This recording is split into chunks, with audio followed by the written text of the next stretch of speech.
Liam Neeson, a man shaped by sorrow and destiny. From harsh beginnings on factory floors to Hollywood's grandest stages, he became the soul of Oskar Schindler and the fierce father in Taken. But behind the legend lies a story of deep loss and quiet strength. At 72, beneath the fame, one question remains. Has peace found him, or does darkness still linger behind those calm eyes? Before we dive in, hit like, not for the fame, but to honor a man who turned pain into power. Liam's story begins in a small, gray house in 1952 Belfast, a city scarred by war and division. Raised in poverty, his family was Roman Catholic in a Protestant town, struggling to stay proud amid hardship. His father cleaned schools he couldn't afford to send him to. His mother worked tirelessly, hoping to stretch every penny. A quiet boy among three sisters, Liam found refuge in his Aunt Molly's kitchen, where warmth and kindness softened a harsh world marked by invisible lines of faith and prejudice.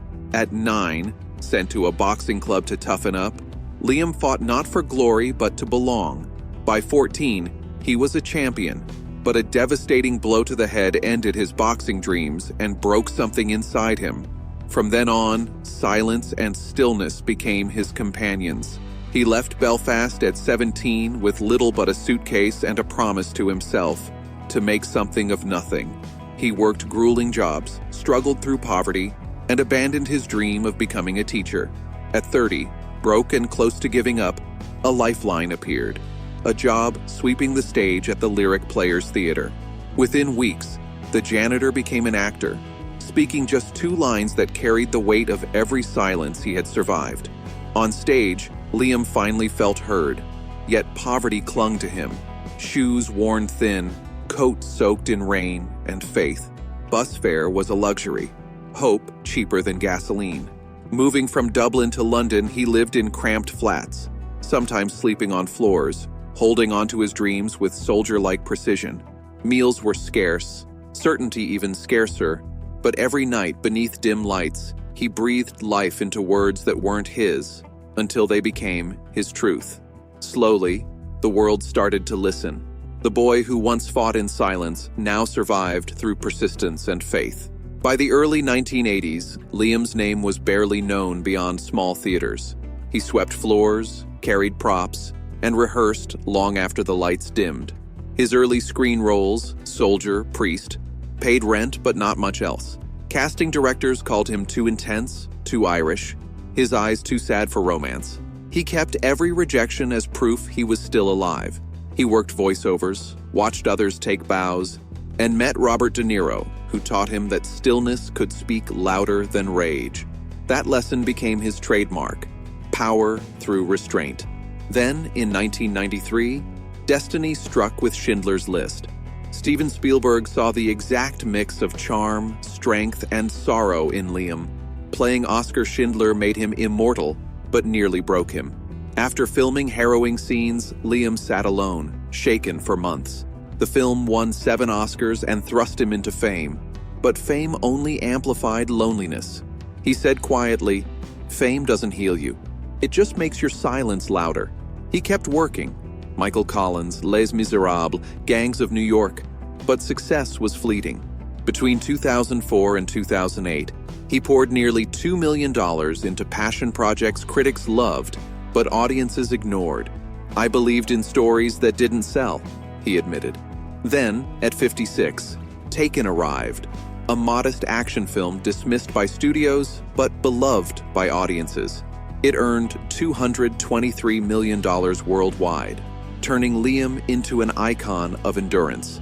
The roles that followed came with long shoots and aching bones. "I'm not 25 anymore," he joked, "but they keep handing me guns." Behind the fame, old fears lingered. Poverty, silence, hunger. He kept moving, afraid stillness might let the cold find him again.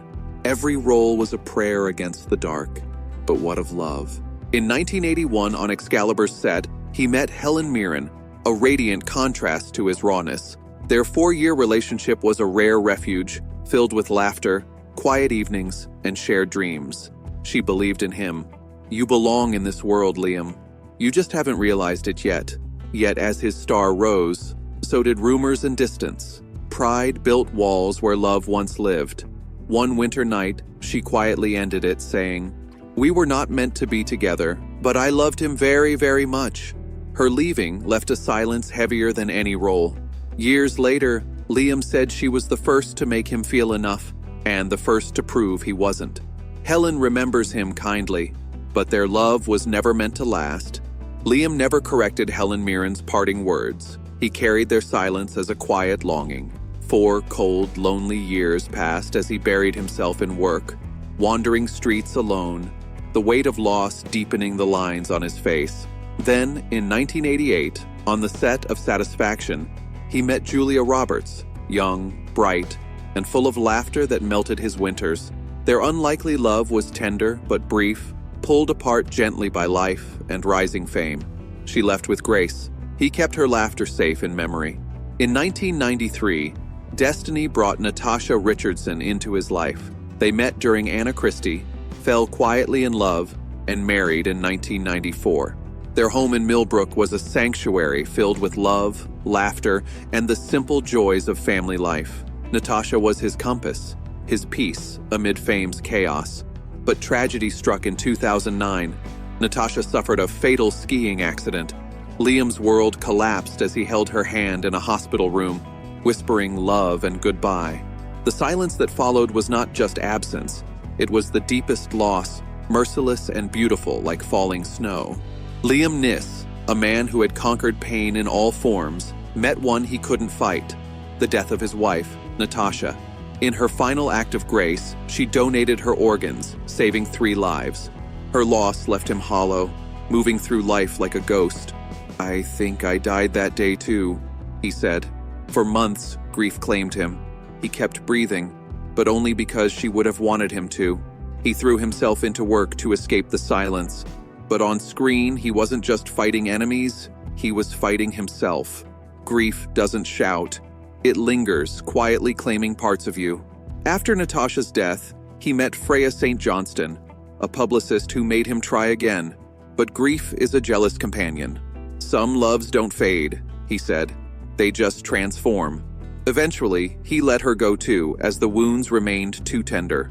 Liam's body, too, betrayed him.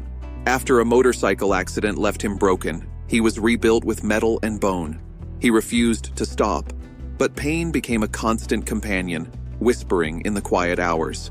Yet on screen, he was still the hero, the man who could survive anything. But off-screen, he was just a man learning how to breathe again. Years later, he found strength in stillness. He no longer drank to escape, stopped running from the pain, and chose to show his sons how to stand, no matter the weight of the world. True strength isn't about invincibility, it's about what you choose to carry forward. Now, at 60, Liam Neeson stands as a portrait of resilience. His body bears the scars of both survival and loss, but he still keeps going. Each step a quiet victory. Strength is not in never breaking, but in learning to rise after each fall. If you love Hollywood gossip, celebrity news, and all things star-studded, make sure to hit that subscribe button and turn on the notifications so you never miss an update. Also, drop a comment below.